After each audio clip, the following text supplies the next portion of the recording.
Algebra I 11.2b, perfect square radicands.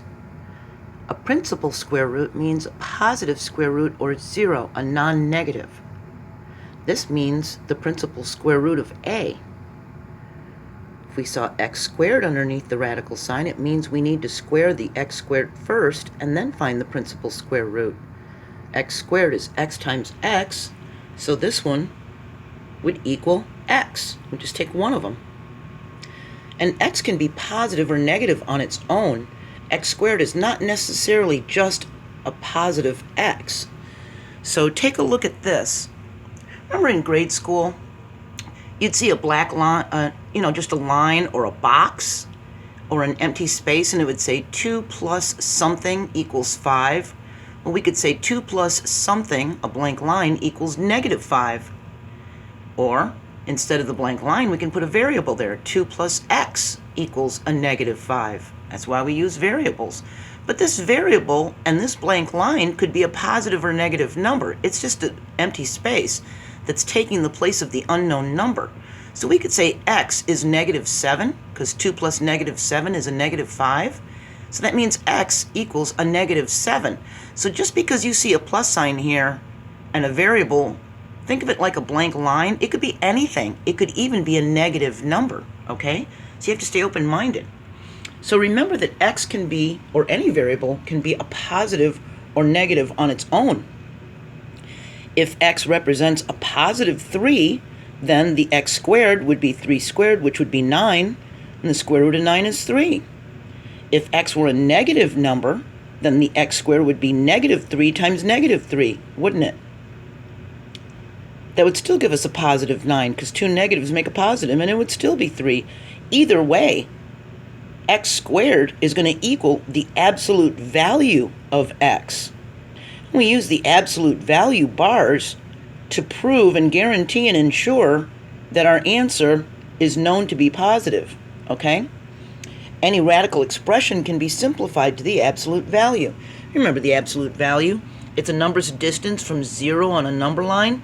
The absolute value of a positive 5 is 5, because it's 5 spaces away from 0 on the number line. And the absolute value of negative 5 is 5, because it's 5 hops away from 0 on a number line. And we can simplify radical expressions by factoring. If you saw this, 4x, and then it's squared, that means 4x times 4x, doesn't it? And it's going to equal 4x. We can also put just the x inside of the absolute value bars, but by using those absolute value bars, we guarantee x to be a positive. And everyone knows it's a positive then. A squared and b squared underneath the radical sign, this is the square root of a squared b squared. Well, this means a times b times b, doesn't it? We can also regroup it, couldn't we? And make it ab times ab. We can put that inside of the absolute value bars to ensure everyone knows that these variables are positive. We just take one of them, don't we? And that's our answer, and we put it inside of the absolute value bars. For the square root of x to the second plus 2x plus 1, for this polynomial, we factor it.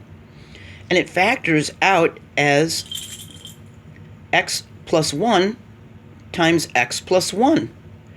All we have to do is take one of them, and that's our answer, and put it in absolute value bars so that everyone knows that x is a positive, not a negative. If we saw the square root of 36x squared, well, the square root of 36 is 6. It's 6 times 6, and then we have the x, because it's x times x. We take the 6, we take the x, and we put that in the absolute value bar so everyone knows that it's a positive. If we saw the square root of 1/9 x squared, 1/3 times 1/3 makes 1/9, and x times x makes x squared, so we have 1/3 and then the x in absolute value bars. See? If we have the square root of 4a squared times 4a squared, well, if we do this, we've got 4 times 4 and a times a, don't we? So we've got 16a squared here times 16a squared here.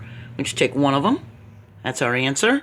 And because the a is squared, we're going to leave it without absolute value bars. We don't need them because if a were a positive or a negative, it would be a positive, wouldn't it? Because two negatives make a positive. So we don't need the absolute value bars to ensure that it's a positive, because whether a is positive or negative, by having this square here, that's telling us it's going to be a positive. Look at this one. Now we've got a rational underneath a radical sign. We've got the square root of x to the 12th over 8100. Now, remember, when we see a 12 here or an exponent up here, the product rule for exponents says we add exponents. So to get to that 12, we have to have a 6 plus a 6, don't we? So now we have x to the 6 times x to the 6 for the numerator, and we have 90 times 90 for the denominator. We just take one of them, and that's our answer. See? And we don't need to put absolute value bars around that. Take a look at this one. We've got the square root of 169 over x to the 16th. Well, 13 times 13 is 169, and x to the 8th times x to the 8th gives us the x to the 16th. All we have to do is take one part of that, like that, and that's our answer. Take a look at this one. Now we've got the square root of x to the 2nd over 2500. And that's x times x over 50 times 50. We take one of them, like that, see? Now, because this x is by itself, we don't know if it's a negative or positive, so then we put the absolute value bars around it, see? When it was squared, we knew that if it were two negatives, it would make a positive, or two positives would make a positive. But for here, it's by itself, there's no exponent. We have to put the absolute value bars around it so that everyone knows that it's a positive, all right? Take a look at this one. This is our last one.